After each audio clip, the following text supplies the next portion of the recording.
જય સોમનારાયણ બધાને. ભગવાન અને મમ્મીને પગે લાગીને ટોપા ચડાવ્યા, સૂરજનારાયણના દર્શન કર્યા ને થેલા લઈને ઉપડી ગયા ઓફિસે જવા. પોગી ગયા ઓફિસે, કર્યું પંત ને ભગવાનને પગે લાગીને બેઠા કામે.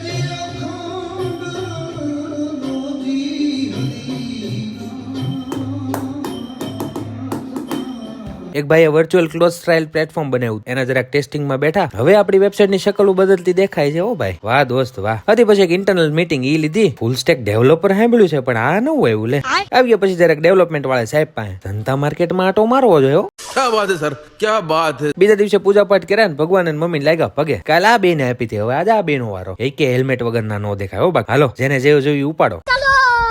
પોગી ગયા ઓફિસે, પેલા જડી ગયા રાજુલાલ. ભગવાને લાગ્યા પગે અને લખી દીધા આજના ટાસ્ક ને બેઠા કામે. પછી જરાક એક બેઝ અપડેટ કરવાનું હતું, ઈ કર્યો. ના એક ફાયરબેઝ વાળા માળા વગર કામના બિલ ફાડ કરતા હતા, એના રિસર્ચમાં બેઠા. ને એક મલ્ટીવેન્ડર પ્રોડક્ટની રિક્વાયરમેન્ટ હતી, તો એનું ડોક્યુમેન્ટ રેડી કર્યું. ને છેલ્લે એક એપ ઓપ્ટિમાઇઝેશનની રિક્વાયરમેન્ટ આવી હતી, ઈ જોઈ આવીને થેલા બેલા હારે ચાલુ કરી દીધી મેચ. હવે તો ભાઈ થોડાક દી આમ જ રહે હો. પછી નવરાત્રી વાંચી આપણે શ્રીમદ ભગવદ ગીતા ને પછી વાંચું વચરામૃત. ને આજનો વિચાર કંઈક એવો છે કે અંદરથી બંધ કરેલો દરવાજો બહારથી ખોલવો અશક્ય છે વાલા. નો સમજાય ને તો 2 વાર સાંભળી લેજો.